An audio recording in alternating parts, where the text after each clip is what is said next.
ஆண்டுடைய வார்த்தைக்கு நேராக நம்முடைய கவனத்தை திருப்புவோம். மத்தேயு எழுதின சுவிசேஷம் 14வது அதிகாரம். மத்தேயு எழுதின சுவிசேஷம் 14வது அதிகாரம் 34, 35, 36 இந்த 3 வசனங்களை நான் வாசிக்கிறேன். நீங்கள் எல்லாரும் வேதாகமத்தை திறந்து கவனிக்க அன்பாய் கேட்கிறேன். மத்தேயு எழுதின சுவிசேஷம் 14வது அதிகாரம் 34, 35, 36. பின்பு அவர்கள் கடலை கடந்து கெனசரேத்து நாட்டில் சேர்ந்தார்கள். அவ்விடத்து மனுஷர் அவரை இன்னார் என்று அறிந்து சுற்றுப்புறமெங்கும் செய்தி அனுப்பி பிணியாளிகள் எல்லாரையும் அவரிடத்தில் கொண்டு வந்து அவருடைய வஸ்திரத்தின் ஓரத்தையாகிலும் அவர்கள் தொடும்படி உத்தரவாக வேண்டும் என்று அவரை வேண்டிக் கொண்டார்கள். தொட்ட யாவரும் சொஸ்தமானார்கள். அவ்விடத்து மனுஷர் அவரை இன்னார் என்று அறிந்தார்கள். சுற்றுப்புறமெங்கும் செய்தி அனுப்பினார்கள். பிணியாளிகள் எல்லாரையும் அவரிடத்தில் கொண்டு வந்தார்கள். கொண்டு வந்த பிணியாளிகளுக்காக அவரிடத்தில் வேண்டிக் கொண்டார்கள். பிணியாளிகள் எல்லாரும் சொஸ்தமானார்கள். நம்முடைய ஆண்டவரும் இரட்சகருமாய் இயேசு கிறிஸ்து 2000 வருஷங்களுக்கு முன்னதாக இந்த உலகத்திலே மனிதனாக பிறந்தார். அவர் மனிதனாக பிறந்த நோக்கம் பாவத்தின் அடிமைத்தனத்தில் இருந்ததான மனுக்குலத்தை மீட்டு தேவனோடு இணைக்கும்படியாக இந்த உலகத்திலே அவர் மனிதனாக பிறந்தார். 33.5 ஆண்டு காலம் அவர் இந்த உலகத்திலே வாழ்ந்தார். 3.5 ஆண்டு காலம் அவர் பிதாவின் சித்தத்தை செய்ய 30வது வயதிலிருந்து அவர் ஊழியத்தை தொடர்ந்தார். மனம் திரும்புங்கள், பரலோக ராஜ்யம் சமீபித்திருக்கிறது என்கிற அந்த செய்தியோடு கூட ஊழியத்தை தொடங்க ஆரம்பித்தார். ஆண்டவர் இந்த உலகத்தில் வந்த நோக்கமே பூமியில் இருக்கிற அத்தனை மனிதர்களையும் தேவனுடைய ராஜ்யத்திலே அவரோடு வைத்துக் கொள்ள. கரங்களை வைத்து ஆமென் சொல்லுமா. இதோ வாசற்படியில் நின்று கதவை தட்டுகிறேன். ஒருவன் என் சத்தத்தை கேட்டு கதவை திறப்பானேயானால் நான் உள்ளே பிரவேசித்து அவனோடு போஜனபானம் பண்ணுவேன், அவனும் என்னோடு போஜனபானம் பண்ணுவான். நான் ஜெயம் கொண்டு பிதாவின் சிங்காசனத்தில் இருக்கிறது போல ஜெயம் கொள்கிறவன் எவனோ அவனும் என்னோடு கூட சிங்காசனத்தில் இருக்கும்படி அவனுக்கு அருள் செய்வன். கரங்களை வைத்து ஆமென் சொல்லுமா. ஆண்டவர் இந்த உலகத்தில் வந்த நோக்கம் முழு மனுக்குலத்தையும் தம்மோடு கூட வைத்துக் கொள்ளும்படியாக. யோவான் 14:1-2 உங்கள் இருதயம் கலங்காதிருப்பதாக, தேவனிடத்தில் விசுவாசமாயிருங்கள், என்னிடத்தில் விசுவாசமாயிருங்கள். என் பிதாவின் வீட்டில் அநேக வாசஸ்தலங்கள் உண்டு. அப்படி இல்லாதிருந்தால் நான் உங்களுக்கு சொல்லி இருப்பேன். நான் போய் உங்களுக்காக ஒரு ஸ்தலத்தை ஆயத்தம் பண்ணி நான் இருக்கிற இடத்திலே நீங்களும் இருக்கும்படியாக நான் வந்து உங்களை என்னோடு கூட அழைத்து செல்வேன். கரங்களை வைத்து ஆமென் சொல்லுமா. அப்ப ஆண்டவர் இந்த உலகத்தில் வந்த பிரதானமான நோக்கம் தேவனும் மனிதனும் ஒன்றாக இருக்க வேண்டும். கரங்களை வைத்து ஆமென் சொல்லுமா. நான் சொன்ன எல்லா வசனங்கள் வேத வசனத்தில் ஆவியானவர் எழுதி வைத்திருக்கிறது. தேவனும் மனிதனும் எப்போதும் ஒன்றாக இருக்க வேண்டும். பாவத்தினால் பிரிக்கப்பட்ட மனுக்குலத்தை மறுபடியுமாய் பாவ மீட்பின் மூலமாக அவரோடு சேர்த்துக் கொள்ள இயேசு இந்த உலகத்தில் வந்தார். கரங்களை வைத்து ஆமென் சொல்லுமா. பாவம் மனிதனை தேவனை விட்டு பிரித்தது. பாவ மன்னிப்பு, பாவ மீட்பு மனிதனை தேவனோடு கூட இணைக்கிறது. கரங்களை வைத்து ஆமென் சொல்லுமா. அந்த பாவ மீட்பு உண்டாக பாவத்தினால் கரைப்பட்ட, பாவத்தினால் சிறைப்பட்ட முழு மனுக்குலத்தையும் பாவத்திலிருந்து மீட்க மனுக்குலத்திற்கு பாவ மன்னிப்பு உண்டாக ஒரு குற்றமற்ற மாசில்லாத சுத்தமான பரிசுத்த இரத்தம் பூமியிலே சிந்தப்பட வேண்டியிருந்தது. ஆகவே குற்றமற்றவராகிய இயேசு கிறிஸ்து இந்த உலகத்திலே மனிதனாக பிறந்து முழு உலகத்திற்கும் பாவ மன்னிப்பு, பாவ மீட்பு உண்டாக அவருடைய சொந்த இரத்தத்தை சிந்தினார். கரங்களை வைத்து ஆமென் சொல்லுமா. அவருடைய இரத்தத்தினாலே பாவ மன்னிப்பாகிய மீட்பு நமக்கு உண்டாயிருக்கிறது. இயேசு கிறிஸ்துவின் ரத்தம் சகல பாவங்களை நீக்கி நம்மை சுத்திகரிக்கிறது. மனிதன் பாவத்தோடு வாழ விரும்பவில்லை. மனிதனுக்கு தெரியும், நான் செய்கிறது பாவம், தான் போகிற பாதை பாவம், இதை விட வேண்டும், இதை செய்யக்கூடாது என்றுதான் மனிதன் நினைக்கிறான். ஆனால் பாவ மனிதனை விடவில்லை. பாவ மனிதனை பிடித்துக் கொள்கிறது. பிடிக்கப்பட்ட பாவத்திலிருந்து எப்படி வெளியே வருவது என்று சொல்லி தெரியாம அடிமைத்தனத்திலிருந்து வெளியே வர எதையோ மனிதர்கள் செய்கிறார்கள், எதையோ செய்து பார்க்கிறார்கள். ஆனால் பாவத்திலிருந்து விடுதலை கிடைக்கவில்லை. குடிக்கிற மனிதன் குடியை விட வேண்டும் என்று நினைக்கிறான். மதுபானத்திற்கு அடிமையானவர்கள், புகைப்பழக்க வழக்கங்கள் அடிமையானவர்கள், போதை வஸ்துக்களுக்கு அடிமையானவர்கள், பாவங்களுக்கு அடிமையானவர்கள் அதிலிருந்து வர வேண்டும், வெளியே வந்துவிட வேண்டும். என் குடும்பம் நன்றாக இருக்க வேண்டும், என் எதிர்காலம் நன்றாக இருக்க வேண்டும். ஆனால் என்னால் விட முடியவில்லை. விடுவதற்காக பல முயற்சிகள் எடுக்கிறார்கள். ஆனால் ஒன்று நிச்சயம், ஆண்டவராய் இயேசு கிறிஸ்துவின் ரத்தம் சகல பாவங்களை நீக்கி நம்மை சுத்திகரிக்கிறது. கரங்களை உயர்த்தி ஆமென் சொல்லுமா. ஆண்டவர் இந்த உலகத்தில் பிறந்த நோக்கமே மனிதனின் பாவத்தை மன்னிக்க, அவருடைய சொந்த ரத்தத்தை சிந்தி, குற்றமற்ற ரத்தத்தை இந்த உலகத்தின் மைய பகுதியில் சிந்தி மனிதனுக்கு மீட்பை கொடுக்க இந்த உலகத்தில் இயேசு பிறந்தார். அப்படி இயேசு இந்த உலகத்தில் பிறந்த போது அப்போஸ்தலர் நடபடிகள் 10வது அதிகாரம் 38வது வசனம், இயேசு கிறிஸ்து இந்த உலகத்தில் வாழ்ந்த 33.5 ஆண்டு காலங்கள், 3.5 ஆண்டு கால ஊழியங்களை அந்த ஒரு வசனத்திலே பார்க்க முடியும். நசனாய் இயேசு கிறிஸ்துவை தேவன் பரிசுத்தாவினாலும் வல்லமையினாலும் நிரப்பினார்.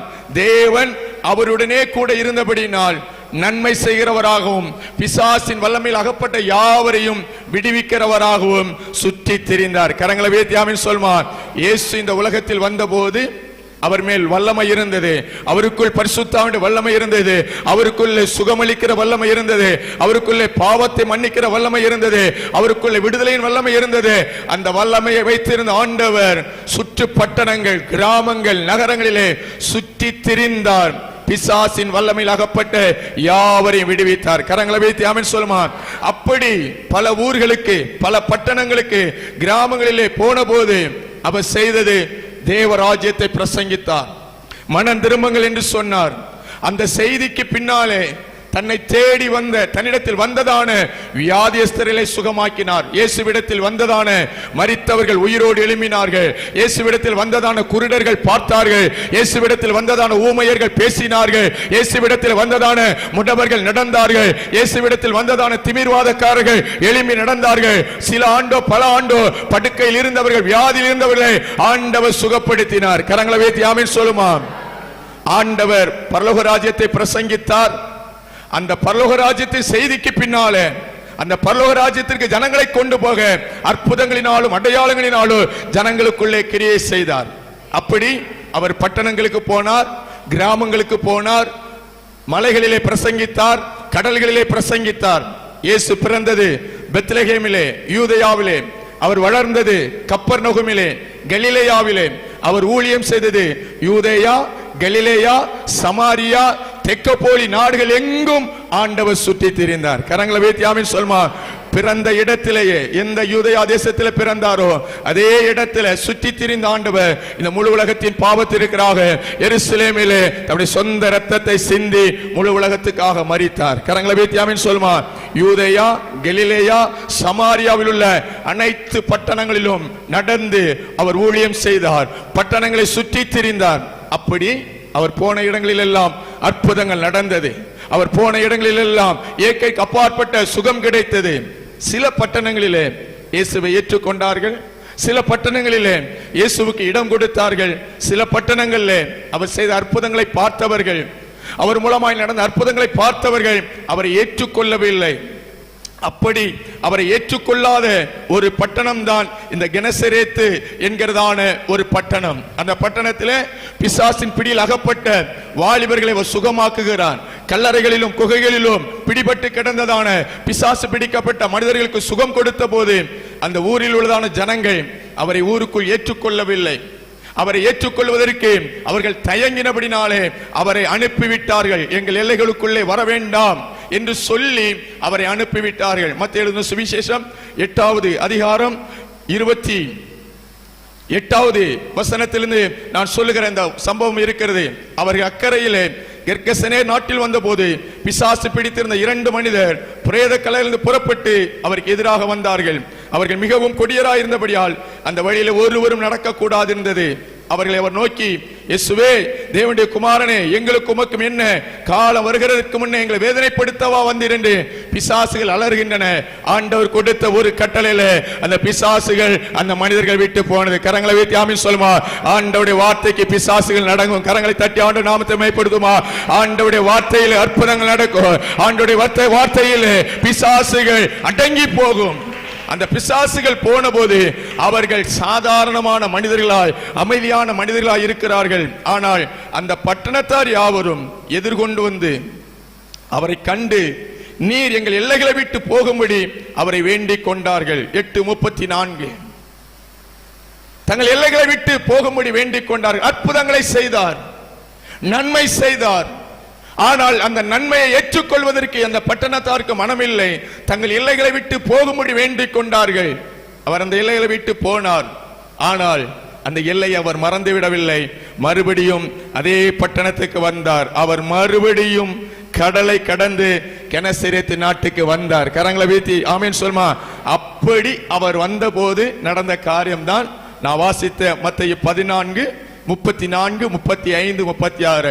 அவர் கடலை கடந்து மறுபடியும் கெனசரேத்து நாட்டிற்கு வரும்போது அவ்விடத்து ஜனங்கள் அவரை இன்னார் என்று அறிந்தார்கள். கரங்களை வைத்து ஆமென் சொல்லுமா.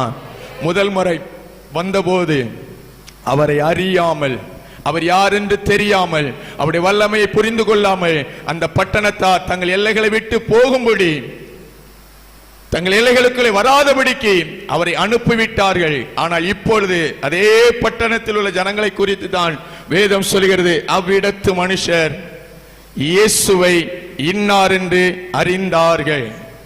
அறிந்தவர்கள் சுற்றுப்புறம் எங்கும் செய்தி அனுப்பினார்கள். பிணியாளிகளை கொண்டு வந்தார்கள். பிணியாளிகளுக்காக வேண்டிக் கொண்டார்கள். தொட்ட யாவரும் சுகமானார்கள். கரங்களை வைத்து ஆமென் சொல்லுமா. தொட்ட யாவரும் சொஸ்தமானார்கள். தொட்ட யாவரும் இயேசுவின் வல்லமை அனுபவித்தார்கள். இயேசுவிடத்தில் வந்த அத்தனை பேர் நன்மையை பெற்றுக் கொண்டார்கள். இயேசுவின் பாதத்தில் வந்தவர்களுக்கு ஒரு பெரிய விடுதலை கிடைத்தது. இன்றைக்கு நாம் இந்த இடத்தில் குடியிருப்பது நோக்கம், நாம் இன்றைக்கு இந்த வேத வசனத்தை கேட்பது நோக்கம், இந்த வசனம் உலகம் எங்கும் பிரசங்கிக்கப்படுவது நோக்கம். ஆமென். யாவரும், பாவத்தின் பிடியில் இருக்கிற யாவரும், மரண பிடியில் இருக்கிற யாவரும் சுகம் பெற வேண்டும். கரங்களை வைத்து ஆமென் சொல்லுமா. அடிமைத்தனத்தில் இருக்கிறதான மனுக்குலம் விடுதலை பெற வேண்டும். இதுதான் நம்முடைய வாஞ்சை, இதுதான் ஆண்டவருடைய வாஞ்சை. ஆமே. யாவரும் ரட்சிக்கப்பட வேண்டும். எல்லா மனுஷரும் ரட்சிக்கப்பட வேண்டும். இயேசுவே இரட்சகர் என்று நாவுகள் யாவும் அறிக்கை செய்ய வேண்டும். அவருக்கு முன்பதாக முழங்கால்கள் யாவும் முழங்கால் படியிட வேண்டும். ரோமர் 9:10 அதிகாரங்களில் ரட்சிப்பின் செய்தியை குறித்து அப்போஸ்தலனாகிய பவுல் தெளிவாக சொல்லி வருகிறார். நீ கர்த்தராகிய இயேசு கிறிஸ்துவை உன் இருதயத்தில் விசுவாசித்து அவரை வாயினாலே அறிக்கை செய்ய வேண்டும். கரங்களை வைத்து ஆமென் சொல்லுமா.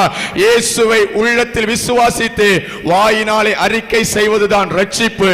அதுதான் பாவத்திலிருந்து விடுதலை. அதுதான் எல்லாருக்கும் கிடைக்கிறதான ஒரு தெய்வீக சமாதானம். கரங்களை வைத்து ஆமென் சொல்லுமா. ஒரு பெரிய ரட்சிப்பை எதிர்பார்த்து கொண்டிருக்கிற நாம், நாவுகள் யாவும் இயேசுவை அறிக்கை செய்ய வேண்டும். முழங்கால்கள் யாவும் அவருக்கு முன்பாக முடங்க வேண்டும் என்று ஜெபத்தோடு உபவாசத்தோடும் எதிர்பார்த்து கொண்டிருக்கிற சபையே, தேவஜனமே, இந்த கடைசி காலத்திலே நாம் செய்ய வேண்டிய சில காரியங்கள் உண்டு. ஒரு பெரிய எழுப்புதல் எதிர்பார்க்கிற நாம், ஒரு பின்மாறி அறுவடை எதிர்பார்க்கிற நாம், ஒரு கடைசி கால எழுப்புதலுக்காக வாஞ்சித்துக் கொண்டிருக்கிற நாம் சில காரியங்களை செய்ய வேண்டும் என்று ஆண்டவர் எதிர்பார்க்கிறார். சபை என்ன செய்ய வேண்டும்? எழுப்புதல் எதிர்பார்க்கிற ஒரு மனிதன் என்ன செய்ய வேண்டும்? பக்கத்தில் அக்கம் பக்கத்தில் இருக்கிறவர்கள் சமாதானமாக இருக்க வேண்டும். எங்கள் தேசம் ஆசீர்வாதமாக இருக்க வேண்டும்.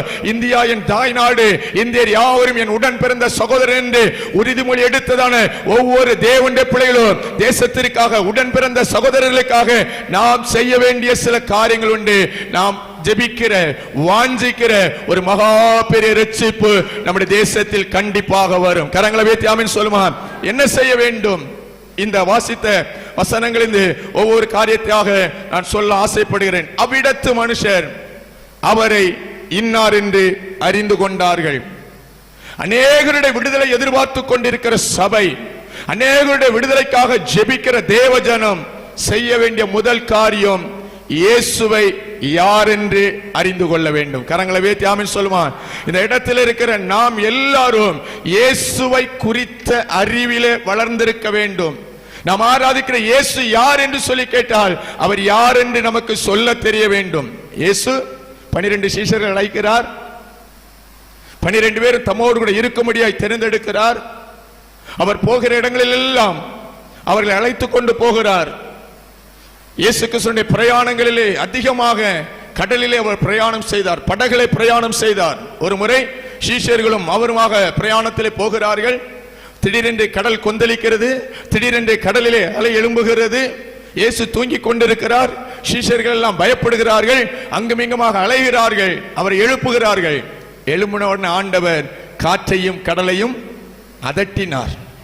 காற்று அமைதியாயிற்று, கடல் அமைதியாயிற்று. இது அவர்களுடைய முதல் அனுபவம், சீஷருடைய முதல் அனுபவம்.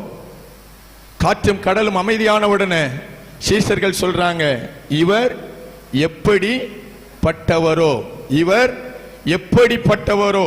மத்திய சுவிசேஷத்தில் முதல் கடல் போராட்டம், முதல் கடல் கொந்தளிக்கும் போது 8:27 இயேசுவோடு கூட இருந்த சீஷர்கள் சொல்றாங்க, இவர் எப்படிப்பட்டவரோ. அவர் யாருன்னு தெரியல, அவரை குறித்து அவங்க அறியல, அவரை குறித்து சரியாக புரிந்து கொள்ள முடியவில்லை. ஆகவே மறுபடியும் சீஷர்கள் அவரை அறிந்து கொள்வதற்காக மறுபடியும் ஒரு கடல் போராட்டம், மறுபடியும் படகுகள் அனுப்புகிறார், மறுபடியும் காற்று அனுப்புகிறார், மறுபடியும் கடல் கொந்தளிக்கிறது. இதை மத்தேயு 14வது அதிகாரத்தில் இயேசு மலையிலே ஜெபிக்கிறார். சீஷர்கள் கடலிலே போய் கொண்டிருக்கிறார்கள். இரவு 4ஆம் ஜாமத்திலே கடல் கொந்தளிக்கிறது. சீஷர்கள் பயப்படுகிறார்கள். அக்கறையோ இக்கரையோ எக்கரையோ என்று சொல்லி கலங்கிக் கொண்டிருக்கிறார்கள். இரவு 4ஆம் ஜாமத்திலே இயேசு கடலின் மேல் நடந்து வருகிறார். அவரை பார்த்தவர்கள் ஆவேசம் என்று அலறுகிறார்கள். இயேசு சொல்லுகிறார், நான் தான், பயப்படாதீர்கள் என்று சொல்லி. பேதுரு கேட்கிறார், நீரையானா நானும் நடப்பேன் வாங்குறாரு. அவனும் போறான். 2 பேரும் சேர்ந்து மறுபடியும் படகுல ஏறுகிறார்கள். காற்றும் கடலும் அமர்ந்தது. காற்றும் கடலும் அமர்ந்த உடனே சீஷர்கள் சொல்றாங்க 14:33, மெய்யாகவே நீர் தேவனுடைய குமாரன். மொத பிரச்சனையில இவர் எப்படிப்பட்டவரோ அப்படின்னு சொன்னாங்க. மொதையும் பிரச்சனை இதே பிரச்சனை தான், மொதையும் போராட்டம் இதே போராட்டம் தான், மொத கடல் இதே கடல் தான். ஆனால் அப்போ அவரை இயேசுவை குறித்து அவர்களால் சரியாக புரிந்து கொள்ள முடியவில்லை. அவரோடு கூட நேரம் செலவழிக்க காலங்கள் போக போக போக அமை சீஷர்கள் வாயிலிருந்து வருகிறது, இவர் தேவனுடைய குமாரன். இன்னும் அவர்கள் வளர வேண்டும், இன்னும் தன்னை அறிகிற அறிவிலே வளர வேண்டும் என்று சொல்லி சீஷரிடத்தில் ஒரு நாள் ஆண்டவர் கேட்கிறாரு, என்னை குறித்து எல்லாரும் என்ன சொல்றாங்க, ஊர்ல என்ன குறித்து என்ன பேசுறாங்க? சீஷர்கள் சொன்னாங்க, சிலர் உம்மை எலியான்னு சொல்றாங்க, சிலர் உம்மை எரேமியான்னு சொல்றாங்க, சிலர் உம்மை யோவான் ஸ்நானகன் என்று சொல்றாங்க, சிலர் நீர் தீர்க்கதரிசியில் ஒருவராய் இருக்க வேண்டும் என்று சொல்லி சொல்லுகிறார்கள். சீஷரிடத்தில் ஆண்டவர் கேட்கிறார், நீங்கள் என்ன யார் என்று சொல்லுகிறீர்கள்? நீங்கள் ஊர்ல தீர்க்கதரிசின்னு சொல்றாங்க, யோவான் ஸ்நானகன் சொல்றாங்க, எலியான் சொல்றாங்க, எலிசான் சொல்றாங்க, எரேமியான் சொல்றாங்க. ரைட், இருக்கட்டும். நீங்கள் என்னோடு கூட இருக்கிற நீங்கள், என்னோடு கூட பிரயாணம் பண்ணுகிற நீங்கள், என் சமூகத்தில் இருக்கிற நீங்கள் என்ன என்ன என்று சொல்லுகிறீர்கள்? மத்தேயு 16:16 சீமோன் பேதுரு பிரதியுத்தரமாக, நீர் ஜீவனுள்ள தேவனுடைய குமாரனாகிய கிறிஸ்து என்றான். இவர் எப்படிப்பட்டவரோ என்று சொன்ன பேதுருவின் வாயிலிருந்து இவர் தேவனுடைய குமாரன் என்று சொல்லுகிற ஒரு வளர்ச்சி. இப்போ அடுத்த லெவலுக்கு ஆண்டவர் அவர்களை நடத்தி கொண்டு போகிறார். நீ ஜீவனுள்ள தேவனுடைய குமாரனாகிய கிறிஸ்து. கரங்களை உயர்த்தி ஆமென் சொல்லுமா. அவ்விடத்து ஜனங்கள் அவரை அறிந்தார்கள். இன்றைக்கு இந்த 21ஆம் நூற்றாண்டிலே ஆண்டவருடைய வருகை எதிர்பார்த்து கொண்டிருக்கிற தேவ சபையை நீங்களும் நானும் ஆண்டவரை அறிகிற அறிவில் வளர வேண்டும். கரங்களை உயர்த்தி ஆமென் சொல்லுமா. ஒரு தேவனுடைய பிள்ளை ஆண்டவரை பொதுவாக எல்லாரையும் போல் அறிகிற அறிவல்ல, எல்லாரும் சொல்லுகிறது போல சொல்லுகிறது அல்ல. ஒவ்வொரு நாளும் நம்முடைய ஆவிக்குரிய வளர்ச்சியிலே கிறிஸ்துவை அறிகிற அறிவிலே வளரணும். ஆமென். இவர் எப்படிப்பட்டவரோ,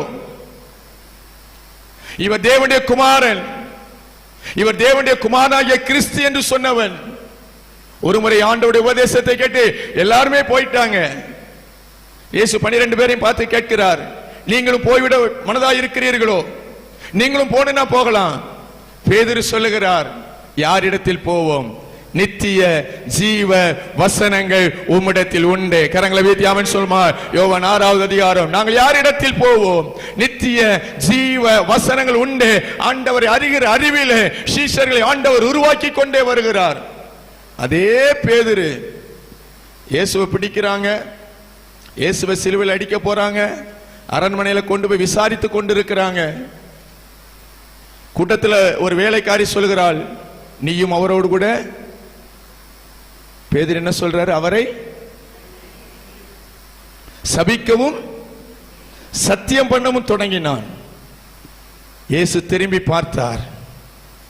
3 முறை ஆண்டவரை தெரியாது தெரியாது தெரியாது என்று சொன்னான். சேவல் கூவுகிறது. ஆண்டவர் திரும்பி பார்த்தார். பேதுருவே, நான் யாருன்னு உனக்கு தெரியாதா? நான் யாருன்னு உனக்கு தெரியாதா? பேதுரு மனங்கசந்து அழுதான். அந்த அழுகையில பேதுருவின் கண் முன்னால வந்தது, முதல் கடல் பிரயாணத்தில் படகுல போகும்போது இவர் எப்படிப்பட்டவரோன்னு நான் சொன்னேன்.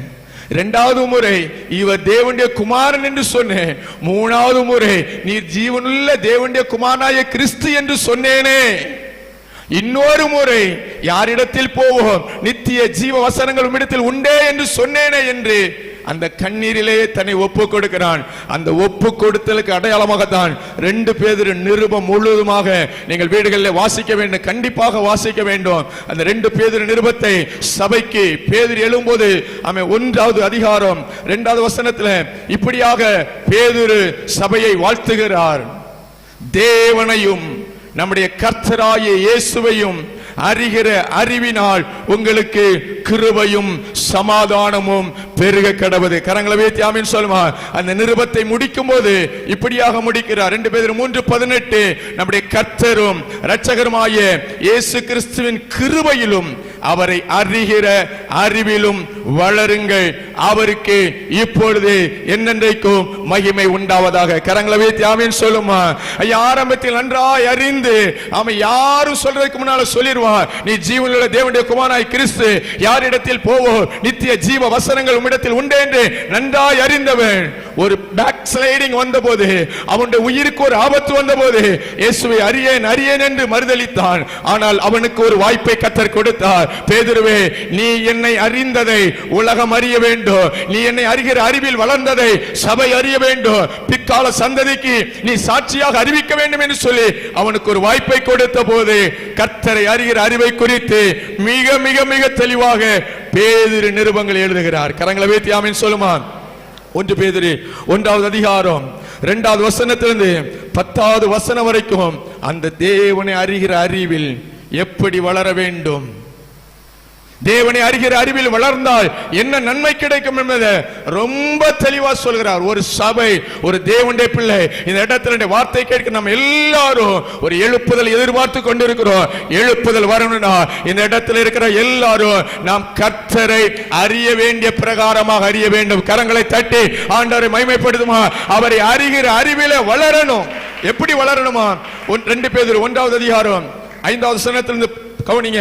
இப்படி இருக்க நீங்கள் அதிக ஜாக்கிரதையுள்ளவர்களாய் உங்கள் விசுவாசத்தோடு தைரியம், தைரியத்தோடு ஞானம், ஞானத்தோடு இச்சையடக்கம், இச்சையடக்கத்தோடு பொறுமை, பொறுமையோடு தேவபக்தி, தேவபக்தியோடு சகோதர சிநேகம், சகோதர சிநேகத்தோடு அன்பையும் கூட்டி வழங்குங்கள்.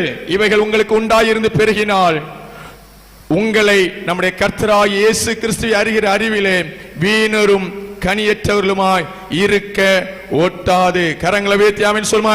இவைகள் உங்களுக்கு உண்டாயிருந்து பெருகினால் கர்த்தரை அறிகிற அறிவிலே நீங்கள் வளருவீர்கள். ஒரு பெரிய லிஸ்ட் இருக்கிறது. விசுவாசம், விசுவாசத்தோட தைரியம், தைரியத்தோட ஞானம், ஞானத்தோட இச்சை அடக்கம், இச்சையடக்கத்தோட பொறுமை, பொறுமையோட தேவபக்தி, தேவபக்தியோட சகோதர சிநேகம், அன்பை கூட்டி வழங்குங்கள், நீங்கள் கிறிஸ்துவில் வளருவீர்கள். கரங்களை வைத்து ஆமென் சொல்லுவான். எத்தனை வருஷம் விசுவாசி என்பது வளர்ச்சி அல்ல. நான் ரட்சிக்கப்பட்டு இத்தனை ஆண்டுகள் ஆகிவிட்டது, நான் ரட்சிக்கப்பட்டு பல வருடங்கள் ஆகிவிட்டது என்பது கிறிஸ்துவை அறிகிற அறிவில் வளர்கிற வளர்ச்சி இல்ல. இந்த காரியங்கள் இருக்க வேண்டும். விசுவாசம் இருக்கணும், பொறுமை இருக்கணும், தேவபக்தி இருக்கணும், ஞானம் இருக்கணும், சகோதர சிநேகம் இருக்கணும், அன்பு இருக்கணும். இதெல்லாம் ஒன்னா சேர்த்து எப்போதுமே வெளிப்படுத்தினா கிறிஸ்துவை அறிகிற அறிவில் வளருவோம். கரங்களை வைத்து ஆமென் சொல்லுமா. ஒரு எழுப்புதல் வேண்டாம், சபை கர்த்தரை அறிகிற அறிவில் வளர வேண்டும். ஒரு எழுப்புதல் எதிர்பார்க்கிற தேவனுடைய பிள்ளைகள் கர்த்தரை அறிகிற அறிவில் வளர்ந்தால் மாத்திரமே ஒரு எழுப்புதலை நாம் காண முடியும். இந்த இடத்துல என்னுடைய வார்த்தை கேட்கிற ஒவ்வொருவருக்கும் நான் சொல்கிறேன், கர்த்தரை அறிகிற அறிவிலே வளருங்கள். கரங்களை உயர்த்தி ஆமென் சொல்லுமா. சபை இயேசுவை அறிய வேண்டும். இயேசு இந்த உலகத்தில் வந்தபோது ஞான ஸ்நானம் கொடுத்து கொண்டிருந்ததான யோவான் ஸ்நானகன் இயேசுவை பார்த்த உடனே சொல்கிறான், இதோ உலகத்தின் பாவத்தை சுமந்து தீர்க்கிற தேவ ஆட்டுக்குட்டி. கரங்களை உயர்த்தி ஆமென் சொல்லுமா. அப்போஸ்தலனாகிய பவுல் சபைக்கு விரோதமாய், விசுவாசிகளுக்கு விரோதமாய், ஜெபிக்கிறவர்களுக்கு விரோதமாய், ஆராதிக்கிறவர்களுக்கு விரோதமாய் கூடி கூடி கூடி சபைகளை துன்பப்படுத்தின போது இயேசு அவனை சந்தித்தார். அவர்கிட்ட கேட்கிறான், ஆண்டவரே நீர் யார்? நீ துன்பப்படுத்துகிற இயேசு நானே. அதுதான் இயேசுவை குறித்து பவுல் காதுல கேட்ட முதல் செய்தி. நீ துன்பப்படுத்துகிற இயேசு நானே. அந்த பவுலுடைய வாழ்க்கையின் முடிவிலே, அவருடைய விசுவாச ஓட்டத்தின் முடிவிலே ஆண்டவரை குறித்து ஒவ்வொரு இடங்களிலும் அவர் அறிக்கை செய்கிறதான காரியம். அப்போஸ்தலர் நடபடிகள் 27வது அதிகாரத்தில் ஒரு பெரிய கடல் பிரயாணம். கப்பல் கடலில் அகப்பட்டு கொண்டது. 14 நாளாக இரவு பகலது என்று சொல்லி தெரியாமல் கலங்கி இருக்கும் போது 14ஆம் நாள் ராத்திரியிலே ஆண்டவர் அவனுக்கு ஒரு தரிசனத்தை கொடுக்கிறார். பிராண சேதம் எதுவும் வராது, பொருள் சேதம் வரும், கப்பல் சேதம் வரும்.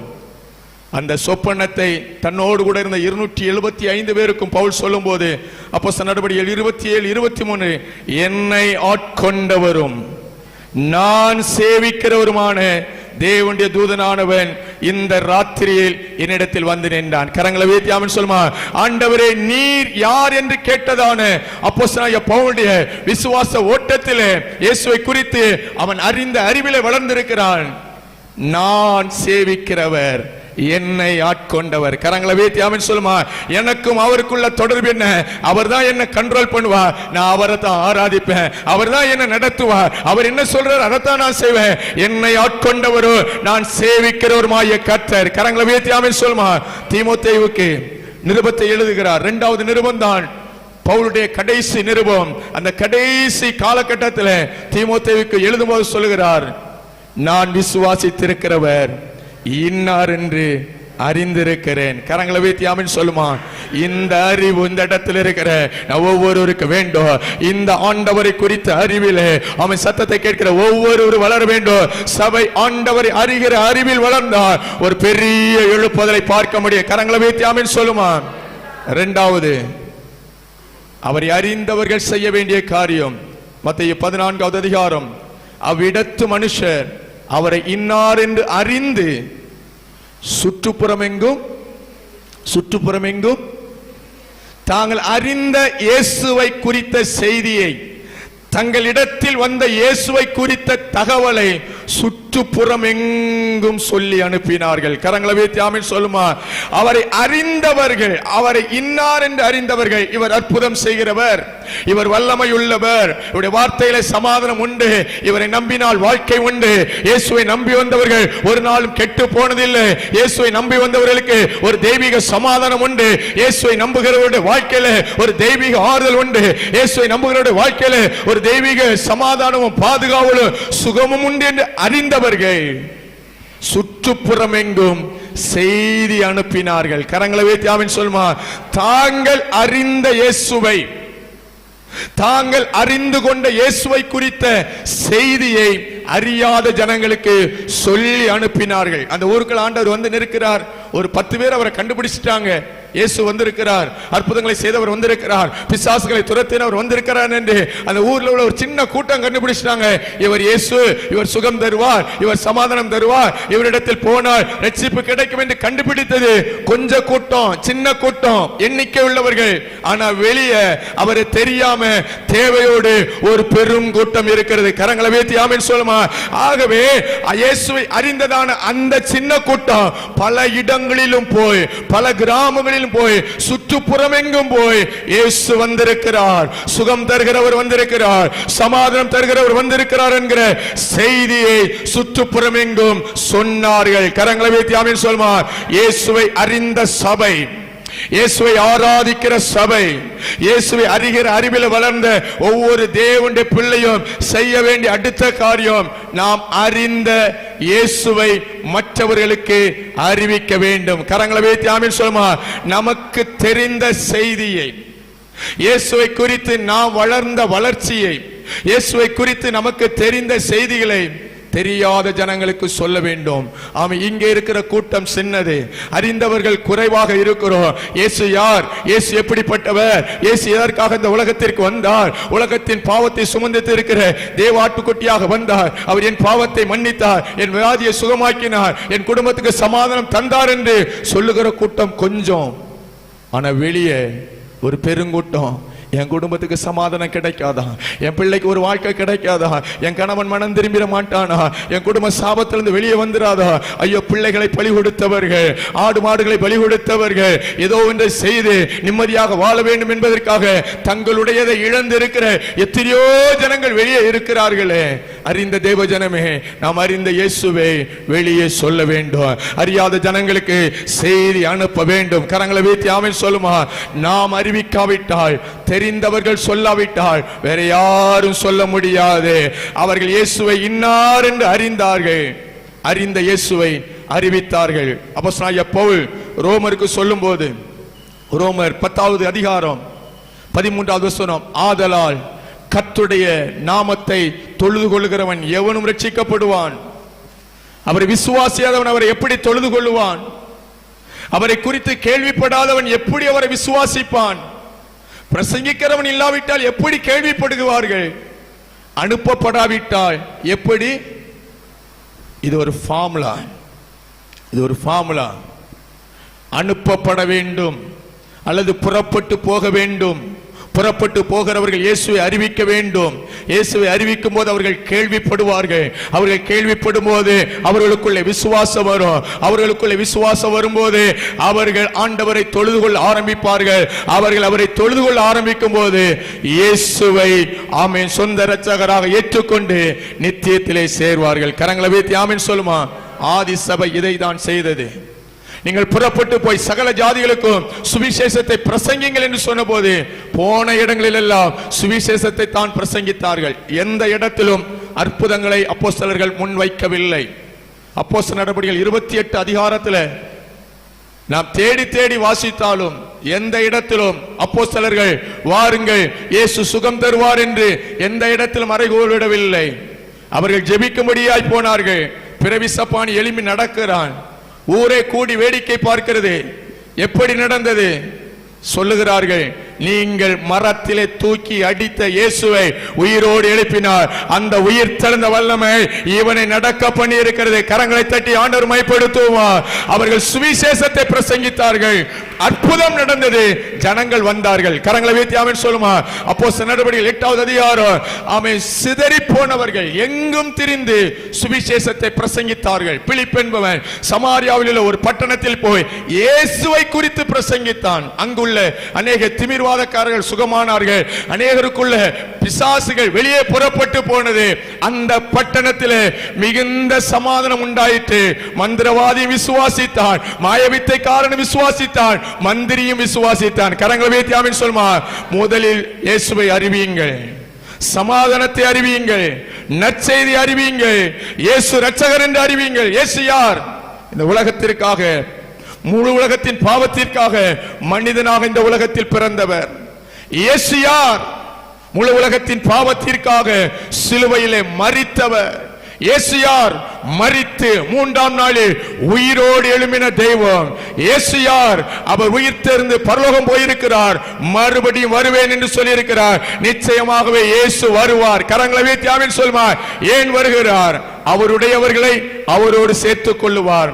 உலகத்தை நியாயம் தீர்ப்பார். கரங்களை வைத்து ஆமென் சொல்லுமா. இதுதான் செய்தி. இயேசு வந்தார், இயேசு வாழ்ந்தார், இயேசு மரித்தார், இயேசு உயிர் தெழுந்தார். பரலோகம் போயிருக்கிறார், மீண்டும் வருவார், நம்மையும் அவரோடு சேர்த்துக் கொள்வார். கரங்களை வைத்து ஆமென் சொல்வார். இந்த செய்தி சமாதானத்தை கொண்டு வரும், இந்த நற்செய்தி சுகத்தை கொண்டு வரும், இந்த நற்செய்தி விசுவாசத்தை கொண்டு வரும். பிரசங்கிக்காவிட்டால் எப்படி கேள்விப்படுவார்கள்? ஆற்றங்கரையில் தான் உட்கார்ந்து ஜெபம் பண்ணி கொண்டிருக்கிறார்கள். பவுலும் அவரோடு கூட இருந்ததான சீஷர்களும் லீஸ்திராவிலே போய் ஆற்றங்கரையில் உட்கார்ந்து ஜெபம் பண்ணிக்கிட்டு இருக்கிறாங்க. அங்க சில ஸ்திரீகள் ஆற்றங்கரை ஓரத்தில் இருக்கிறாங்க. அங்க வந்தவங்களுக்கு இயேசுவை பிரசங்கித்தார்கள், இயேசுவை பிரசங்கித்தார்கள். பவுல் சொல்லியவைகளை கவனிக்கும்படி ஆண்டவர் லீதியாள் இருதயத்தை திறந்தார். பவுல் சொன்னதை லீதியாள் கேட்டபோது அவளுக்குள்ள விசுவாசம் வந்தது. அவளுக்குள்ளே வந்த விசுவாசம் அவருடைய வீட்டாரை ஞானஸ்நானம் எடுக்க வைத்தது. அவருடைய வீட்டார் ஞானஸ்நானம் எடுத்தது மாத்திரமல்ல, அந்த லீஸ்திரா பட்டணமே ஆண்டவருக்குள்ளே வந்தது. கரங்களை வைத்து ஆமென் சொல்லுமா? எனக்கு அருமையான தேவனுடைய பிள்ளை, சொல்லுங்கள், நீங்கள் அறிந்த இயேசுவை, நீங்கள் அறிந்த சுவிசேஷத்தை சுற்றுப்புறம் எங்கும் சொல்லுங்கள். இந்த நாட்கள்ல சொல்ல ஆட்கள் இல்லை. எப்படி சொல்றது? வார்த்தையினால சொல்லுங்க, உங்க வாழ்க்கையினால இயேசுவை அறிவியுங்கள். கரங்களை வைத்து ஆமென் சொல்லுமா?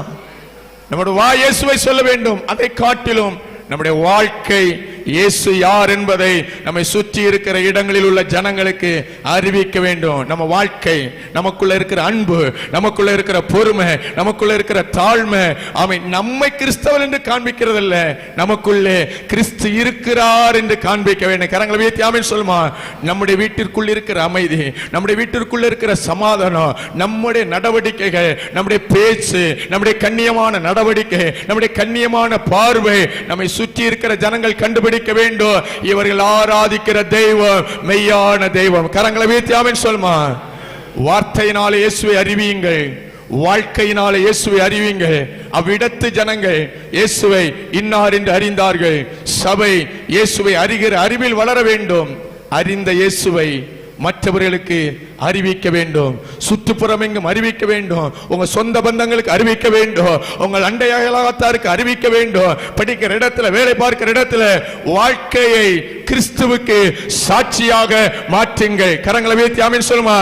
நம்முடைய வாழ்க்கையே நற்காரியத்தை சுவிசேஷமாக அறிவிக்கட்டும். இதோ சமாதானத்தை சுவிசேஷமாய் அறிவிக்கிற பாதங்கள் மலையின் மேல் எவ்வளவு அழகாய் இருக்கிறது. கரங்களை வைத்து ஆமென் சொல்லுமா? வார்த்தையினாலே இயேசுவை அறிவியுங்கள், வாழ்க்கையினாலே இயேசுவை அறிவியுங்கள். மூன்றாவது, சபை செய்ய வேண்டிய காரியம், அவ்விடத்து ஜனங்கள் அவரை இன்னார் என்று அறிந்தார்கள். அறிந்த இயேசுவை, யார் வந்திருக்கிறார் என்று அறிந்தவர்கள் சுற்றுப்புறம் எங்கும் செய்தி அனுப்பினார்கள். செய்தி அனுப்பினதோடு இருந்து விடல, பிணியாளிகள் எல்லாரையும் அவரிடத்தில் தேவையுள்ளவர்களை கண்டுபிடித்தார்கள். தேவையை சந்திக்கிற ஒருவர் இருக்கிறார், பிரச்சனைக்கு முடிவு தருகிற ஒருவர் இருக்கிறார்.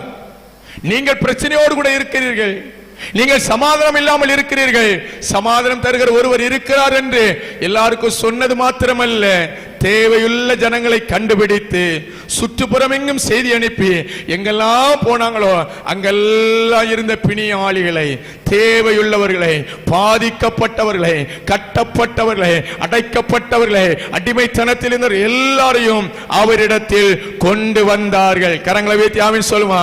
ஆமை, பிணியாளிகளை அவரிடத்தில் கொண்டு வருவது என்பது லேசான காரியம் அல்ல. அதற்காக நேரம் எடுக்க வேண்டும், அதற்காக பிரயாசப்பட வேண்டும், அதற்காக உழைக்க வேண்டும். ஒரு நாள், 2 நாள், மறுபடி போய் முயற்சி எடுக்க வேண்டும். செய்தி சொல்லுகிறதோடு நின்று விடவில்லை, முயற்சி எடுத்தார்கள். நீங்க 15வது அதிகாரத்தில் பார்த்தீங்கன்னா 29, 30 வசனங்கள்ல இயேசு மலையின் மேல் ஏறி உட்கார்ந்தாராம். இயேசு மலையின் மேல் ஏறி உட்கார்ந்தாராம். அப்பொழுது சப்பானிகள், குருடர், ஊமையர், ஊனர் முதலிய அநேகரை திரளான ஜனங்கள் கூட்டிக் கொண்டு இயேசுவிடத்தில் வந்தார்கள். நல்லா கவனிங்க, ஒரு சப்பானியை கூப்பிட்டு தரையில நடக்கிறது கஷ்டமான காரியம். ஒரு பார்வை இல்லாதவரை தரையில் கூட்டிக் கொண்டு நடப்பது கடினமான காரியம். ஒரு காது கேளாத ஒருவருக்கு காரியங்களை விலைக்கு சொல்லி அவன் சாதாரணமான இடத்துல கூட்டிக் கொண்டு போறது பெரிய விஷயம். இயேசு மலையில இருக்கிறாரு, உயரமான இடத்துல இருக்கிறாரு. ஆனா ஊமையர், செவிடர், ஊனர் முதலியவர்களை அவரிடத்தில் கொண்டு வந்தார்கள். கரங்களை வைத்து ஆமென் சொல்லுமா? கொன்னை வாயுடைய செவிடனை அவரிடத்தில் கொண்டு வந்தாங்களாம். அவன் பேசுறது மற்றவங்களுக்கு புரியாது, நம்ம பேசுறது அவனுக்கு. அப்படிப்பட்ட ஒருத்தனை இயேசுவிடத்துல கொண்டு வருவது லேசான காரியம் அல்ல. திமிர்வாதத்தில் கிடந்த ஒருவனை படுக்கையின் மேல் போட்டு அவரை இயேசுவிடத்திலே கொண்டு வந்தார்களாம். அடிக்கடி அலைக்களத்தி நுரைத்தள்ளி தீயிலும் தண்ணீரிலும் அவனை தள்ளுகிற ஒரு வாலிபனை இயேசுவிடத்தில் கொண்டு வந்தார்கள். இதெல்லாம் சாதாரணமான காரியம் கிடையாது, யாராலும் அடக்க முடியாது. பிசாசு வந்துட்டா நுர தள்ளும், தீக்குள்ள பாய்வான், தண்ணிக்குள்ள பாய்வான், எங்க பாய்வான், எப்படி உயிரை எடுக்கலான்னு சொல்லி பிசாசு போராடி கொண்டிருக்கிறான். அப்படி போராட்டத்தில் இந்த வாலிபனை இயேசுவிடத்தில் கொண்டு வந்தார்கள். வந்தவன் சுகம் பெற்றான். கரங்களை வைத்து ஆமென் சொல்லுமா. இன்றைக்கு சுற்றுப்புறம் எங்கும் செய்தி அனுப்புகிற நாம், சுகம் தருகிற இயேசு இருக்கிறார், சமாதானம் தருகிற இயேசு இருக்கிறார், ரட்சிப்பு தருகிற இயேசு இருக்கிறார். மற்றவர்களை உள்ளே கொண்டு வர, அவரிடத்தில் கொண்டு வர என்ன பிரயாசப்படுகிறோம்? நாம் பிரயாசப்பட்டால் பிரயாசத்துக்குரிய பலனை நிச்சயமாய் அனுபவிப்போம். கரங்களை வைத்து ஆமென் சொல்லுமா. இது சத்தியம் போதிக்கப்படுகிற இடம், இது தேவ சமூகம், இது ஆண்டவருடைய சுகம் இருக்கிற இடம். நீங்கள் வந்தால் விடுதலை கிடைக்கும் என்று சொல்லி ஜனங்களை கொண்டு வரணும். கொஞ்சம் பிரயாசம் எடுங்க, முத கூப்பிடுங்க, வாங்கன்னு சொல்லுங்க. 2 நாள் 3 நாள் தொடர்ந்து அவங்க வீட்டுக்கு போங்க, அவங்களை கூட்டு வரக்கு பிரயாசப்படுங்க. அவங்க வர முடியாத சூழ்நிலை வருவதற்குரிய சூழ்நிலைகளை உருவாக்கி கொடுங்க. உங்க வாகனத்தில் ஏற்றி வாங்க. ஒரு சமாரியன் வழியில் அடிபட்டு கிடந்ததான அந்த மனிதனை தன் சுய வாகனத்தில் ஏற்றி ஒரு சத்திரத்தில் கொண்டு போய் பராமரித்தானே. உங்க சுய வாகனத்தில் ஆட்களை ஆண்டவருடைய சமூகத்துக்கு கொண்டு வாங்க. உங்களுடைய சொந்த பேச்சு திறமைகளினாலே ஜனங்களை கொண்டு வாருங்கள். அறிந்தவர்கள் அறிவித்தார்கள், அறிவித்தவர்கள் அழைத்து வந்தார்கள். கரங்களை வைத்து ஆமென் சொல்லுமா. அழைச்சிட்டு வந்தா இடம் நிரம்பும். ஒரு ராஜா தன் மகனுக்கு விருந்து என்று சொல்லி எல்லாருக்கும் அழைப்புதல் கொடுக்கிறான். அழைக்கிறதற்கு ஆட்களையும் அனுப்புகிறான். ராஜா வீட்டு கல்யாணம், அநேகருக்கு அழைப்பு கொடுக்கப்பட்டது, விருந்தெல்லாம் ரெடி ஆயிட்டு, ஆனா அழைக்கப்பட்டவங்க ஒருத்தரும் வரல. ஆகவே மறுபடியும் ஸ்பெஷலா இன்விடேஷன். சில ஆட்களுக்கு ஸ்பெஷலா கூப்பிட்டா தான் வருவாங்க. சபையில் எத்தனை அறிவிப்பு சொன்னாலும் பாஸ் என்ன செய்யணும், தனியா ஸ்பெஷலா அப்படி ஒரு குரூப் இருக்கும். இந்த குரூப் அப்படிதான் நினைக்கிறேன், ஸ்பெஷலா எங்களை கூப்பிடணும். இப்ப ஸ்பெஷல் இன்விடேஷன் போய் கூப்பிட போறாங்க. அதெல்லாம் வர முடியாது. அதெல்லாம் அழைக்கப்பட்டவங்க ஒருத்தர் வரல. விருந்து ஆயத்தமா இருக்கு, மண்டபம் ஆயத்தமா இருக்கு, கல்யாணத்துக்கு பொண்ணு மாப்பிள்ளை ரெடியா இருக்கு, எல்லாம் ராஜா வீட்டு கல்யாணம். ஆனா மண்டபம் காலியா இருக்குது. ராஜா சோர்ந்து போகல. மறுபடி வேலைக்காரல கூப்பிடுகிறார். நீங்க இப்ப போன இடத்துக்கு போகாதீங்க, வீதிகளுக்கு போங்க, தெருமுனைகளுக்கு போங்க, வழியில போங்க. வழியில நீங்க பார்க்கிற நல்லார் பொல்லார் யார் யாரெல்லாம் பாக்குறீங்களோ அத்தனை பேரையும் கூப்பிடுங்க, அத்தனை பேரும் அழைத்து கொண்டு வாருங்க. ராஜா வீட்டில விருந்து இருக்கிறது, நீங்கள் போய் கூப்பிடுங்க சொன்ன போது இந்த ஊழியக்காரர்கள் சோர்ந்து போகாமல் மறுபடியும் போனார்கள். வழியில் கண்ட நல்லார் பொல்லார் எல்லாரும் அழைத்து கொண்டு வந்தார்கள். வசனம் சொல்கிறது, விருந்து சாலை விருந்தாளிகளால் நிரம்பினது. கரங்களை தட்டி ஆண்டவர் மகிமைப்படுத்துமா. சபையை தேவனுடைய பிள்ளைகளே, நீங்களும் நாட்கள் ஆட்களை அழைத்து கொண்டு வந்தால் சபை நிரம்பும், தேவராஜ்யம் நிரம்பும். ஆமென். ஏதோ வாரம் வார்த்தைகளை கேட்கிறோம், நமக்கு ஒரு சமாதானம் கிடைக்கிறது, நம்ம பிள்ளைகளுக்கு கல்யாணம் முடியுது, பேர பிள்ளைகள். நம்ம கல்யாணத்துக்கு ஜெபம் பண்ணுவோம், கல்யாணம் நடந்துரும். பிள்ளை பிறக்கும், பிள்ளை கல்யாணத்துக்காக ஜெபம் பண்ணுவோம், பிள்ளை கல்யாணம் நடந்துரும். அடுத்து பேத்திக்காக ஜெபம் பண்ணுவோம், பேத்தி கல்யாணம் நடந்துரும். சபையில பேரனும் பேத்தியும் மருமகனும் மருமகளும் அறையும் ஒன்றையும் 1.25 இருக்கும். அது முழுசா இருக்காது. நம்மளால சபைக்கு என்ன பிரயோஜனம்? ஒரு முறை ஒருவர்கிட்ட கேட்டோம், ஐயா நீங்க இந்த சபை விட்டு அந்த சபைக்கு போனீங்க. அவர் சொன்னாரு, சபையால எனக்கும் பிரயோஜனம் கிடையாது, என்னால சபைக்கும். அதனால என்ன செய்றேன், சரி போற இடத்துலயாச்சும் பிரயோஜனமா இருக்கா, அது இனிமே தான் தெரியும். இந்தால ஒரு இடத்துல என்ன செய்ய முடியாது. நம்மளால தேவ ராஜ்யத்திற்கு பிரயோஜனம் உண்டாக வேண்டும். கரங்களை வைத்து ஆமென் சொல்லுமா. ஆமென். பாருங்க, அந்த ராஜா அனுப்புனது வசதி படைத்தவர் வீட்டுக்குள்ள போய் எல்லாரும் அழைச்சிட்டு வாங்கன்னு சொல்றாரு. சந்தோஷமா போனாங்க, டிப்டாப்பா போனாங்க. இப்போ மறுபடியும் ஊழியக்காரர்களுக்கு அழைப்பு என்னன்னா, அவனும் ஒருத்தர் வரல. இப்ப எங்க போ, தெருவுக்குள்ள போ, வழியில பார்க்கிற நல்லார் பொல்லார் எல்லாரையும் கூட்டுவான். ட்ரெஸ் போட்டவன் போடாதவன், பீடி குடிக்கிறவன், கஞ்சா குடிக்கிறவன், அவன் பாவி துரோகி எல்லாரையும் கூட்டுவான். கூட்டு வந்து இங்க அவனை மாத்து, இங்க வந்து அவனுக்கு ட்ரெஸ் என்ன செய்ய மாத்து, அவன் கெட்டப்ப மாத்து, அவனை ராஜா வீட்டு தோரணையா மாத்து. கரங்களை வைத்து ஆமென் சொல்லுமா. அவன் ராஜா வீட்டுக்கு வந்தா ராஜா வீட்டு தோரணை கிடைக்கும். கரங்களை வைத்து ஆமென் சொல்லுமா. கொண்டு வரணும், கொண்டு வர ஆட்கள் தேவை. வீதியில் ஆட்கள் இருக்காங்க, நல்லவர் பொல்லார் இருக்கிறாங்க, நல்லவனும் இருக்கிறாங்க, பொல்லாதவங்களும் இருக்கிறாங்க. கொண்டு வந்தா எல்லாம் ஈக்குவலா மாறும். கரங்களை வீத்தி ஆமென் சொல்லுமா. அழைத்து வந்தார்கள். தேவ சபையே, நாம் அழைத்து வர வேண்டிய காலகட்டத்தில் இருக்கிறோம், கொண்டு வர வேண்டிய காலகட்டத்தில் இருக்கிறோம், பிரயாசப்பட வேண்டிய காலத்தில் இருக்கிறோம். நாம் சும்மா இருந்தால் இரத்த பலி நம்மேல் சுமரும். ஐயா, ஊருக்குள்ள சாப்பாடு இல்ல, ஊருக்குள்ள சாப்பாடு இல்ல, பஞ்சம். 4 குஷ்டரோகிகள் ஊருக்கு வெளியே இருக்கிறான். ஊருக்குள்ள போனா பஞ்சத்துல செத்துருவோம். வெளியே பார்த்தா நிறைய சோறு பாத்திரங்கள் எல்லாம் வச்சுக்கிட்டு எதிராளிகள் பரவி கிடக்கிறார்கள், சீரியர்கள் பரவி கிடக்கிறார்கள். 4 பேரும் பார்த்தான், ஊருக்குள்ள போனாலும் சாவ போறோம், அங்க போனா உயிரோட வச்சா எப்போ, இல்லைன்னா அவன் என்ன கொன்னா சாவு நிச்சயம். இந்த இடத்துல எல்லாரும் சொல்றேன், ஆண்டோட வருகை நிச்சயம். ஆமே, ஒரு நாள் ஆண்டவர் இந்த உலகத்தில் வரப்போகிறார். இந்த உலகத்திற்கு ஒரு முடிவு வரப்போகிறது. நம்முடைய வாழ்க்கைக்கு ஒரு எல்லையை கர்த்தர் வைத்திருக்கிறார். அதுக்கு முன்னால வாழ்வானாலும் சாவானாலும் துணிஞ்சு போவோம். கரங்களை வைத்து ஆமென் சொல்லுமா. 4 பேர் சீரியருடைய பாளையத்துக்கு போனா அங்க ஒருவனையும் காணும், ஒருத்தரையும் காணும். ஒரு கூடாரத்துக்குள்ள பசியோடு போனான். நல்ல 4 பேர் நல்லா சாப்பிட்டான். சாப்பிட்டதோடு இல்லாம உள்ள இருந்த பொருட்கள் எல்லாம் எடுத்து துணியில கட்டி தோல்ல தூக்கிட்டு பத்திரப்படுத்திட்டு அடுத்த கூடாரத்துக்குள்ள போனா. அங்கேயும் அதே மாதிரி இனி சாப்பிட முடியாது, ஆனா பொருளை எடுக்கலாம். எடுத்தான். அடுத்த கூடாரத்துக்கு போனா இனி அங்கேயும் பொருளையும் எடுக்க முடியாது, அவ்வளவு வெயிட்ட தூக்கியாச்சு. அதுல ஒருத்தன் சொன்னா, நாம செய்கிறது நியாயம் அல்ல. ஊருக்குள்ள சாப்பாடுக்கு வழி இல்லாம தேவையோடு ஒரு கூட்டம் இருக்குது, இங்க சாப்பாடு இருக்குது. இந்த செய்தியை நாம என்ன செய்யணும்? இது நற்செய்தி அறிவிக்கும் நாள், இந்நாள் நற்செய்தி அறிவிக்கிற நாள். பொழுது விடுகிற வரைக்கும் நாம் சும்மா இருந்தால் இரத்தப்பழி நம்ம சுமரும். போய் அரண்மனை ஓரத்துல லாஸ்ட்ல இருக்கிற ஒரு காவல்காரன்ட்ட சொன்னாங்க, செய்தி அடுத்த லெவலுக்கு போகுது, அடுத்த லெவலுக்கு போகுது, ராஜாவின் காதுக்கு போகிறது, தேசத்திலே பஞ்சம் மாறினது. கரங்களை வைத்து ஆமென் சொல்லுவோமா. அழைக்க பிரயாசப்படுவோம். தேவன் தந்திருக்கிற நேரம், காலம், பொருளாதாரம் எல்லாவற்றையும் ஆத்துமாக்களுக்காக செலவழிக்க கர்த்தர் கிருபை தருவாராக. கரங்களை வைத்து ஆமென் சொல்லுமா. அடுத்ததாக அந்த ஜனங்கள் செய்த ஒரு காரியம், அழைத்து கொண்டு வந்து யாரெல்லாம் கூப்பிட்டு வந்தாங்களோ அவர்களுக்காக அவரிடத்தில் வேண்டுதல் செய்தார்கள். ஆண்டவர்கிட்ட பெட்டிஷன் வைக்கிறாங்க, ரெக்கமெண்ட் பண்றாங்க, விண்ணப்பம் பண்றாங்க. ஆண்டவரே, இவனுக்கு கண்ணு தெரியாது, ஆண்டவரே இவனுக்கு கால் நடக்க முடியாது, ஆண்டவரே இவனுக்கு கை இல்லை, ஆண்டவரே இவன் காது கேட்காது, நீர் தொடறதுக்கு அனுமதி கொடுத்தா இவங்கெல்லாம் என்ன செய்வாங்க? சுகமாவார்கள். அவர்களுக்காக வேண்டிக் கொண்டார்கள். நம் ஆண்டவருக்கு ஒரு பெயர் உண்டு, ஜெபத்தை கேட்கிறவர். கரங்களை வைத்து ஆமென் சொல்லுமா. நம்முடைய ஜெபம் நியாயமான ஜெபமா, நம்முடைய ஜெபம் உண்மையான ஜெபமா இருக்குன்னு சொன்னா கண்டிப்பா அந்த ஜெபத்திற்கு பதில் உண்டு. கரங்களை வைத்து ஆமென் சொல்லுமா. இவங்க யாருக்காக வேண்டிக் கொண்டார்கள்? யாரெல்லாம் கொண்டு வந்தாங்களோ அவங்களுக்காக வேண்டிக் கொண்டார்கள். இன்னைக்கு நாம என்ன செய்யறோம்? ஒரு 10 ஆளை கூட்டிட்டு வந்துட்டு நமக்கு தான் என்ன செய்வோம்? நமக்கு தான் ஜெபம் பண்ணிடுவோம். ஆண்டவரே என்ன ஆசீர்வதியும், என் பிள்ளை ஆசீர்வதியும், என் மனைவி ஆசீர்வதியும், என் புருஷன் ஆசீர்வதியும்.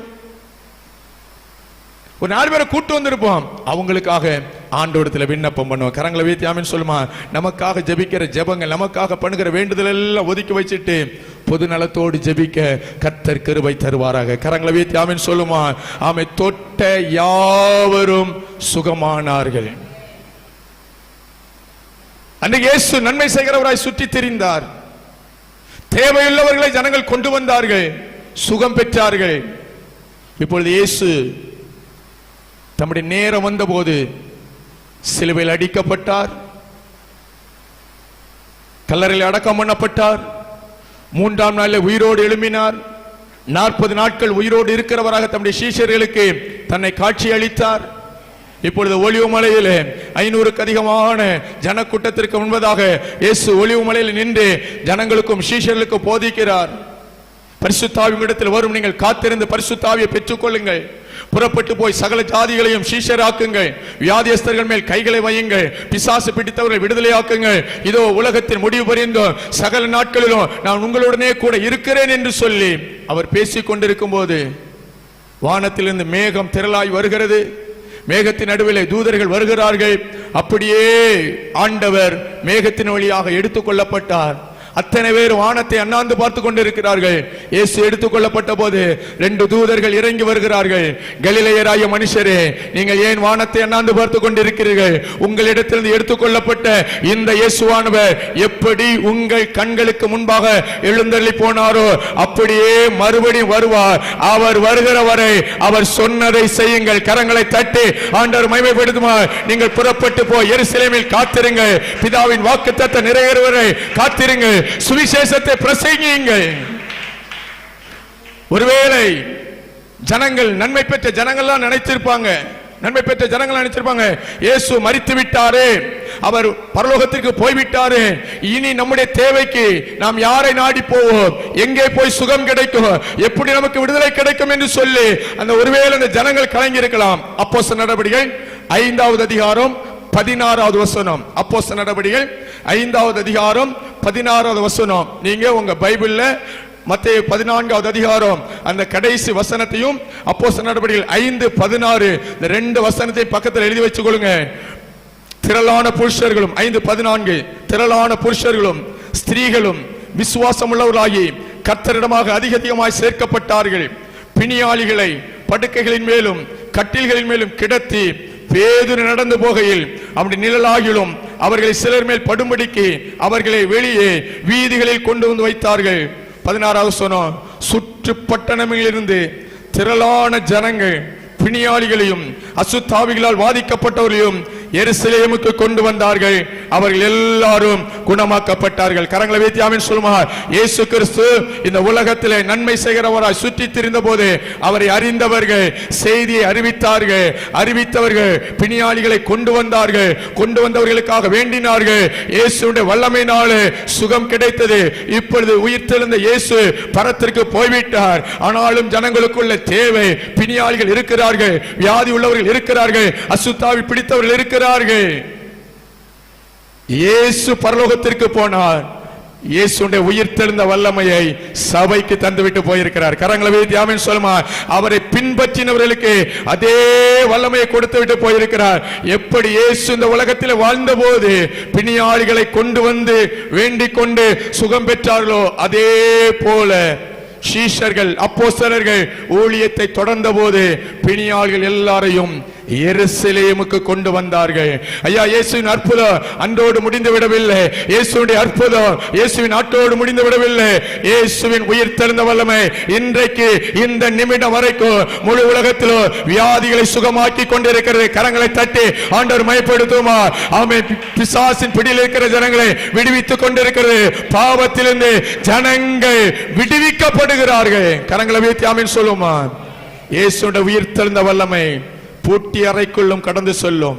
இயேசு உயிர்த்தெழுந்த வல்லமை 4ஆம் நாள் காவல் போட்டு அடக்கி வைத்தாலும் இரும்பு கதவுக்குள்ளும் இயேசுடைய உயிர்த்தெழுந்த வல்லமை ஆமை கடந்து செல்லும். இயேசுடைய உயிர்த்தெழுந்த வல்லமை கடலுக்கு அப்பாலும் கிரியை செய்யும். இயேசுடைய உயிர்த்தெழுந்த வல்லமை மலைகளின் மேலேயும் கிரியை செய்யும், வீடுகளுக்குள்ளேயும் கிரியை செய்யும். கரங்களை வைத்து ஆமென் சொல்லுமா. இன்றைக்கு இந்த இடத்தில் இருக்கிற நம் மூலமாக இயேசு உயிர்த்தெழுந்த வல்லமை கிரியை செய்யும். ஐயா, இயேசு உயிரோடு இந்த நாட்களில் ஜனங்களை கூட்டமாய் கொண்டு வந்தார்கள். இன்றைக்கு இயேசு உயிர்த்தெழுந்த வல்லமை நமக்குள்ளே இருக்கிறது. நாம் அவரிடத்தில் ஆட்களை கொண்டு வந்தால் சபையில நமக்குள்ளே இருக்கிற உயிர்த்தெழுந்த வல்லமை எருசலேமில் அற்புதம் நடந்தது போல சபைக்குள்ளும் அற்புதங்கள் நடக்கும். கரங்களை வைத்து ஆமென் சொல்லுமா. ரட்சிப்பை சுவிசேஷமாக பிரசங்கியுங்கள்.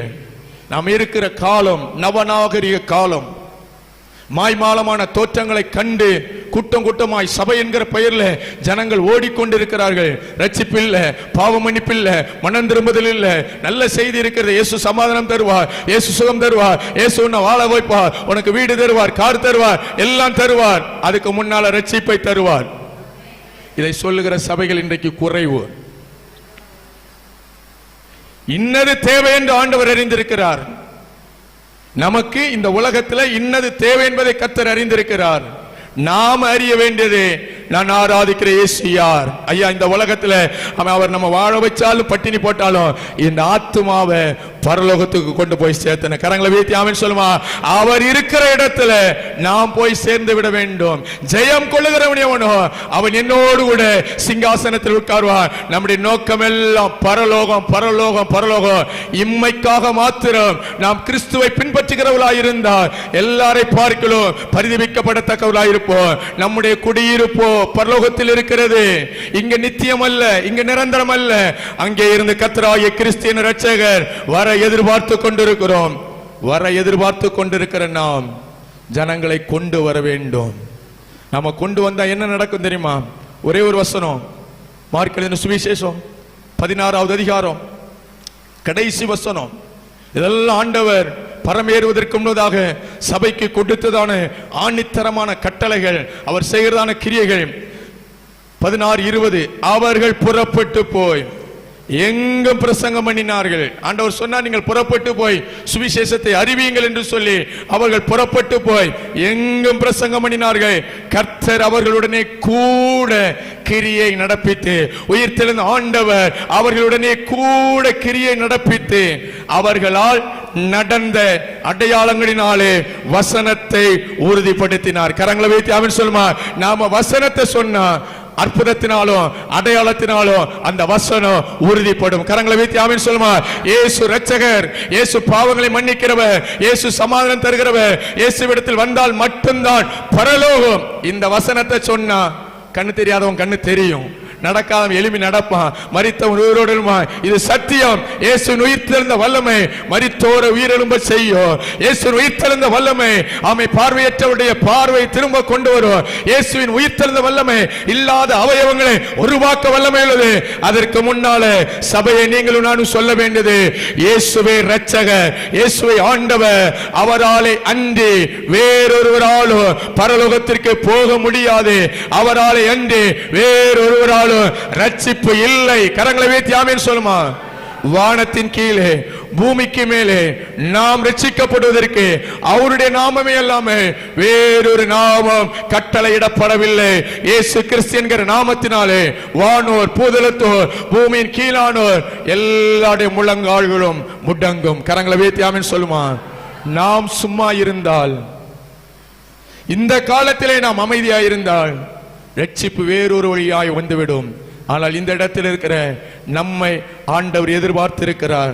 நம்ம கூட இருந்து அவர் கிரியை நடப்பிப்பார். அருமையான சகோதரனே சகோதரிய தேவனுடைய பிள்ளைகளே, சபையை நாம ஆண்டவருக்காக ஒரு அடி எடுத்து வைத்தார். இயேசு நல்லவர், இயேசு இரட்சகர், இயேசு பாவங்களை மன்னிக்கிறோம் சொல்லி நம்ம வாயை திறந்து அறிக்கை பண்ணினார். நம்ம கூட இருந்து அற்புதங்களினாலோ அடையாளங்களினாலோ வசனத்தை உறுதிப்படுத்துவார். கரங்களை வைத்து ஆமென் சொல்லுமா. சுற்றுப்பட்டணங்கள் எல்லாம் பிணியாளிகளை எருசலேமுக்கு கொண்டு வந்தார்கள். அப்போஸ்தலர்கள் 5:16 பிணியாளிகளை எருசலேமுக்கு கொண்டு வந்த போது இயேசு அங்கே இல்லை, இயேசு உயிர்த்தெழுந்த வல்லமை அங்கே இருந்தது. இன்றைக்கும் இயேசு உயிர்த்தெழுந்த வல்லமை சபை நடுவே கிரியை செய்து கொண்டிருக்கிறது. அந்த வல்லமையை வெளியே இருக்க ஜனங்கள் பெற்றுக்கொள்ளணும்னா நாம் அவரை அறிய வேண்டும், அவரை அறிவிக்க வேண்டும், ஜனங்களை அழைத்து வர வேண்டும், ஆண்டவரிடத்தில் வேண்டிக் கொள்ள வேண்டும். வேண்டிக் கொண்டால் அற்புதம் நடக்கும். யாவரும் சுஸ்தமாவார்கள். நீ எத்தனை பேரை கூட்டு வந்தாங்களோ அத்தனை பேர் ரட்சிக்கப்படுவார்கள். ஆண்டவர் அவர்களுடனே கூட இருந்து கிரியை நடப்பித்து அற்புதங்களினாலும் அடையாளங்களினாலும் வசனத்தை உறுதிப்படுத்தினார். இந்த கடைசி நாட்களில் நம்ம கூட இருந்து கர்த்தர் அற்புதங்களினாலும் அடையாளங்களால் வசனத்தை உறுதிப்படுத்துவார். விசுவாசிக்கிறவர்கள் கரங்களை வைத்து ஆமென் சொல்லுவார். சபையோடு கூட இருந்து கர்த்தர் அற்புதங்களினாலும் அடையாளங்களினாலும் வசனத்தை உறுதிப்படுத்துவார். ஆண்டவர் நம்மிடத்தில் ஒரு அர்ப்பணத்தை எதிர்பார்க்கிறார். இருக்கிற இடத்துல எல்லாரும் கண்களை மூடி எழுப்பி நிற்போமா.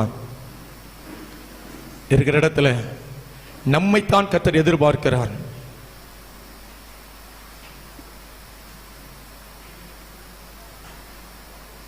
நாம் இயேசுவை அறிந்தவர்கள் அவரை அறிகிற அறிவில் இன்னும் வளரணும். அவரை அறிகிற அறிவில் வளர ஆண்டவர் நமக்கு தந்திருக்கிற ஒரு பெரிய பொக்கிஷம் பரிசுத்த வேதாகமம். அவரை அறிகிற அறிவிலே வளர ஆண்டவர் நமக்கு தந்திருக்கிற மகா பெரிய ஆசீர்வாதம் சபை. சபை கூடி வருதல். வேதத்தை வாசிக்க வாசிக்க வாசிக்க இயேசுவை இன்னார் என்று அறிய முடியும். சபை கூடி வர சபையோடு ஐக்கியப்பட இயேசு இன்னார் என்று அறிய முடியும். அவரோடு கூட இருக்க அவரை குறித்து அறிய முடியும். சீஷர்கள் ஆரம்பத்தில் இவர் எப்படிப்பட்டவரோ என்றார்கள். சில நாட்கள் போன பிற்பாடு இவர் ஜீவனுடைய குமாரன் என்றார்கள். இன்னும் அவரை அறிந்த போது இவர் ஜீவனுள்ள தேவனுடைய குமாரனாகிய கிறிஸ்து என்றார்கள்.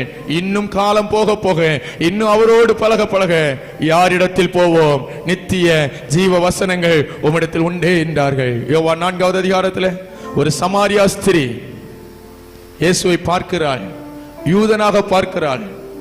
கொஞ்சம் இயேசுவோடு பேசின பிற்பாடு உம்மை தீர்க்கதரிசியாக பார்க்கிறேன் என்று சொல்லுகிறாள். இன்னும் ஆண்டவரோடு கூட பேச அவள் அறிந்து கொண்டார், இவர்தான் மேசியா. தான் அறிந்த மேசியாவை அந்த சமாரியா பட்டணத்துக்குள்ள போய் அந்த சமாரியா ஸ்திரீ சொல்லி அந்த ஊர்ல உள்ள எல்லாரையும் அழைத்து கொண்டு வந்தவர்கள் இயேசுவை விசுவாசித்தார்கள். கரங்களை வீத்தி ஆமென் சொல்லுமா?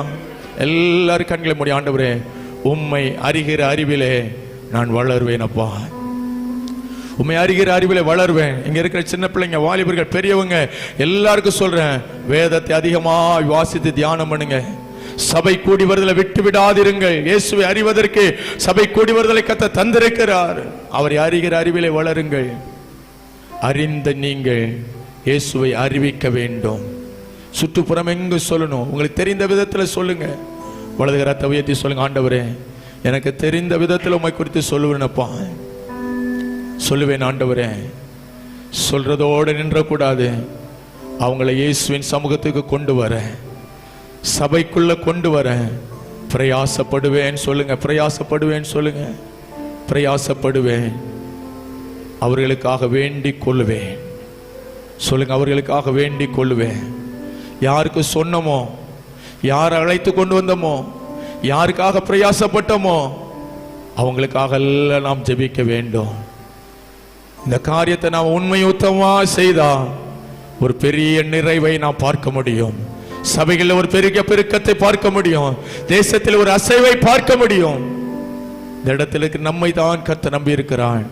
நீங்கள் புறப்பட்டு போங்கள். புறப்பட்டு போனார்கள், சுவிசேஷத்தை பிரசங்கித்தார்கள், இயேசுவை அறிவித்தார்கள்.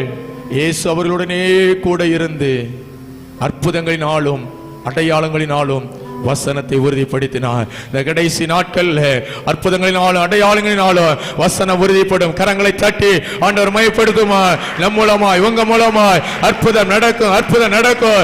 ஆமே, வசனம் உறுதிப்படும். ஒரு பெரிய எழுப்புதலை நாம் பார்க்க போகிறோம் உங்க மூலமா, இந்த இடத்துல ஒவ்வொரு மூலமா. ஆமே, கர்த்தர் பெரிய காரியங்களை செய்ய போகிறார். தொட்ட யாவரும் சுகமாவார்கள், வந்த யாவரும் விடுதலை பெறுவார்கள், கேட்ட யாவரும் விசுவாசிப்பார்கள். கர்த்தர் நம்மை பயன்படுத்துவார். கேட்ட வசனத்திற்கு உங்களை அர்ப்பணிங்க. வசனத்தை கேட்கிறவளாய் மாத்திரமல்ல, அதன்படி நடக்க உங்களை தீர்மானியுங்கள். ஆண்டவர் உங்களை ஆசீர்வதிப்பார்.